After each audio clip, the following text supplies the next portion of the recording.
Sin sé péna chátan agus tappa léimse ar bhí ná cuideach gniuh.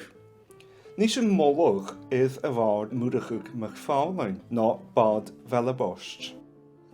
Son yn yw ha a chola byddeich.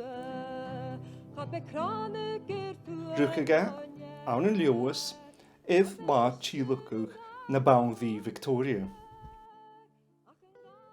Ha magi ni chyhon yn coddi, bi sy'n y coddwch iddo fawr agos casion a ha cwydrymach dy Lewis. Ys ha rwtig yn sonditje ac yn ei geif cydoch. Feidd sy'n hwcwch log o ŵr yn Taigh Cèilidh. Casion a ha bardoch agus ára yn gaelig. Cwydrymach ein y lan yw.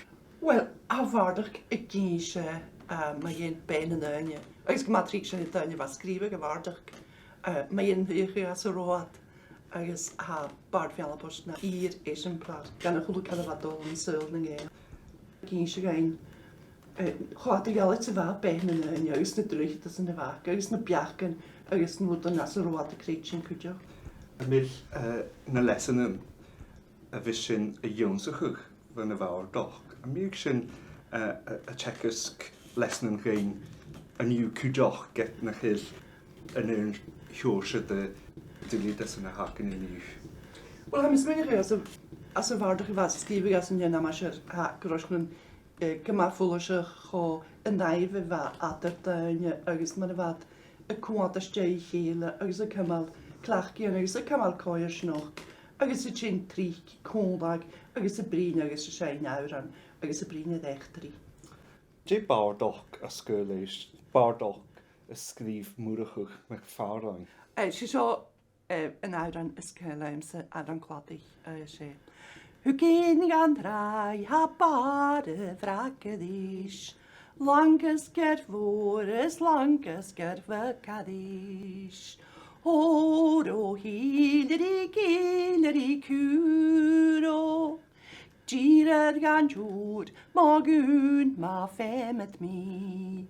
Oro hileri gileri cwro. Na fer bioch sy'n, je chanwch Mhurchadh meg ffarlain mwyn Taigh Cèilidh. Ham jyst mae'n eich gymryd, o'r sy'n toleid gyfer lehid y gat awn, bai sy'n mwcholydd y naif y fegda yn i'r chele sy'n clach gyfag, a fi tolydd y chele, agos y gysio sy'n achos yn agos orain, agos nech yn big sy'n mi hyfadol. Agos egon iddo fan yn Canada, a ystod gael a fa, ti'n mi hylyr. Wel mae'n mynd i gama, na'r ciad diag ffyd sy'n ceihan am yswn, agos iddo fa hawl i'r ffredi al yn Canada, fa ffalacyn, yn janachus agos fagra ham a cata noch gneud mi. Chan i'r celi y ffreri. So chan eich mi naim go eri yn ardig eri ciol y mône. Sy'n bddia. Ach bi Cèilidh an yn strôn y fych. A gaichar. Agos bi chaws yn hymel agos hi gwstiach. Mae gen i ddw. Fa a chardan a cantan. Gymig na hesu ddi tu y chrwych a sgrifag bardoch a nata a fi y gopodd idd yn eran. Biar a fi ddi dînaf gran. Laf ddi cronin na trai fain. Fat o ddeis ar o dan grad.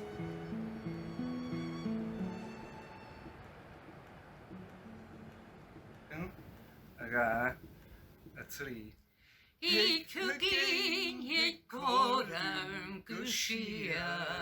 Gys yn glaen sy'n nawn can an yng ngel. He cooking, he called them gushia. Gys yn glaen sy'n can an yng ngel. Ik hugin hit koram gushia. Gys yn glaen sy'n can an yng ngel. Gihag as na helan yn siar. She has kiad kind and loy.